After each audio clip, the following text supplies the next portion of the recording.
dosen Fakultas Teknologi Pertanian UGM, Bayu Dwi Apri Nugroho, menyoroti rencana pemerintah bekerja sama dengan Cina dalam pengembangan teknologi penanaman padi di Kalimantan Tengah. Rencana itu sebelumnya diungkapkan oleh Menteri Koordinator Bidang Kemaritiman dan Investasi Luhut Binsar Panjaitan usai pertemuan keempat High Level Dialogue and Cooperation Mechanism Republik Indonesia dan Republik Rakyat Cina di Labuan Bajo. Tahanan pangan sangat penting, artinya oleh karena itu kerjasama pertanian dua negara penting untuk ditingkatkan, termasuk atau khususnya untuk padi, hortikultura dan juga durian, dengan salah satunya adalah mempelajari modeling pertanian RRD. Pertama soal padi, jadi saya sudah lapor Bapak Presiden, kita minta mereka memberikan teknologi padi mereka di mana mereka sudah sangat sukses jadi swasembada dan mereka bersedia, dan kita tinggal sekarang cari lokal partnernya untuk membuat di Kalteng karena tanahnya itu dari zaman dulu sudah ada itu sampai 1 juta hektar, tapi kan secara bertahap bisa dikelola. Kan off takernya adalah Bulog. Kita berharap ya 6 bulan dari sekarang mungkin kita sudah mulai dengan proyek ini. Tinggal kita sekarang mau ajak anak-anak muda Indonesia yang bidang pertanian untuk ikut di situ. Padi ini menurut saya menjadi sangat serius karena selalu masalah kita adalah padi, beras. Bayu berpendapat, secara teori hal ini tentu akan menjadi sesuatu yang menggembirakan karena teknologi pertanian dari Cina sudah terbukti menghasilkan produktivitas tinggi. Menurutnya, jika terrealisasi secara baik, maka swasembada beras bukan lagi isapan jempol semata. Namun, Bayu menilai ada kompleksitas sangat besar jika membahas pertanian di Indonesia. Baginya, kesuksesan oleh Cina bukan jaminan keberhasilan penanaman padi di Indonesia. Sukses di Cina belum tentu akan mendapatkan hasil yang sama di Indonesia. Dalam hal ini di Kalimantan Tengah, ada banyak faktor yang mempengaruhi keberhasilan komoditas pertanian, termasuk komoditas lingkungan seperti iklim, tanah, hama, penyakit, dan aspek sosial masyarakat. Mengintroduksi teknologi atau belajar teknologi dari Cina itu baik-baik saja. Mengintroduksi sistem usaha tani secara khusus menghadirkan benih dari negara lain termasuk dari negara Cina itu tidak selalu bisa menjadi solusi yang baik, tidak selalu menjadi solusi yang cespleng, termasuk yang aplikatif dalam jangka pendek ya. Pasti membutuhkan adaptasi iklim, cuaca, sifat tanah, hama, penyakit. Nah, proses adaptasi ini sendiri bisa sangat lama, bisa juga pendek, bisa juga di akhirnya itu gagal, jadi tidak selalu mengalami keberhasilan. Untuk proses adaptasi ini pasti membutuhkan input dari ahli-ahli lokal agar berhasil. Ya. Tanpa keterlibatan ahli-ahli lokal, peluang untuk gagal itu cukup besar. Cina itu negara dengan 4 musim ya, sementara kita Indonesia itu negara dengan 2 musim.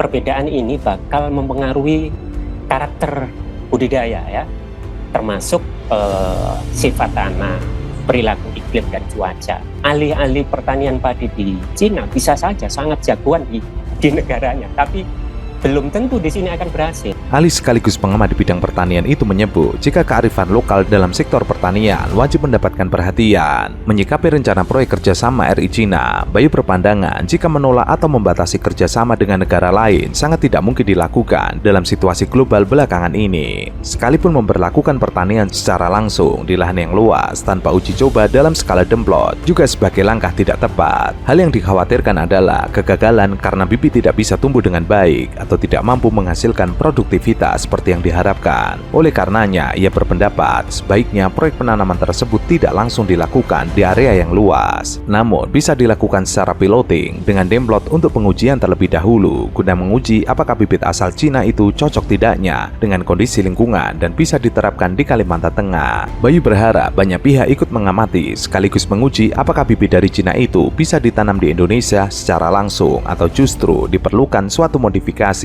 supaya bisa ditanam dengan kondisi real di lahan. Disinilah peran akademisi atau lembaga riset dituntut untuk bisa memikirkan dan solusi.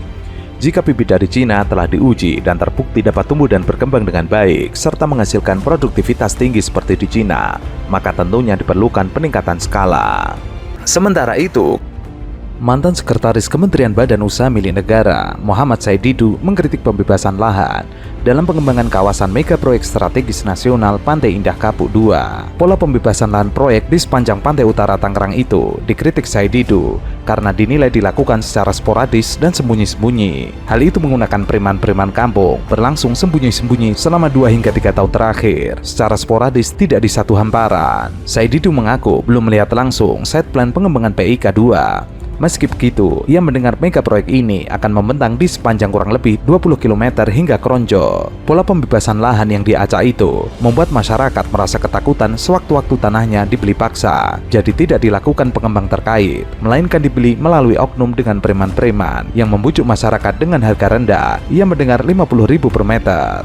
Ia menduga dalam pembebasan lahan ini ada keterlibatan aparat dari tingkat desa, kecamatan hingga Badan Pertanahan Nasional dan pemerintah kabupaten. Lebih jauh, Said mengaku berani bersuara saat ini lantaran ia memiliki pengalaman soal tanah miliknya yang dibelinya dari masyarakat 20 tahun lalu. Di luar pengalaman itu, banyak warga yang cerita ke dirinya tapi tidak berani bersuara. Dari cerita yang didengarnya, pengembang kecil membeli tanah warga dengan harga 200 hingga 300 ribu per meter persegi. Namun harga terjun bebas manakala dibeli oleh kaki tangan pengembang dengan harga hanya 50 ribu per meter persegi. Ia lalu menyebut Agung Sedayu karena perusahaan tersebut yang akan bangun jalan tol berlokasi di PIK 2 dari Bandara Soekarno-Hatta ke Kronjo, artinya bukan orang lain. Bila warga tidak mau menjual tanah, maka mereka dipaksa menjual dan melaporkan ke pengadilan.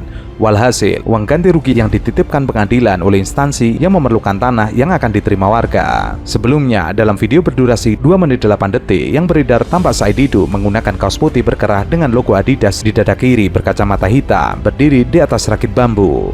Saat menyampaikan kritik pada video itu, Said berada tidak jauh dari dermaga Desa Ketapang, Kecamatan Mau, Kabupaten Tangerang. Dari kejauhan, tambah hutan mangrove dan patok-patok yang ditancapkan ke laut sebagai pagar pemanjang. Yang tidak lagi bisa masuk sebebasnya untuk menangkap ikan di wilayah tersebut. Inilah hasil karya pemimpin yang tidak bermoral mengusir rakyatnya.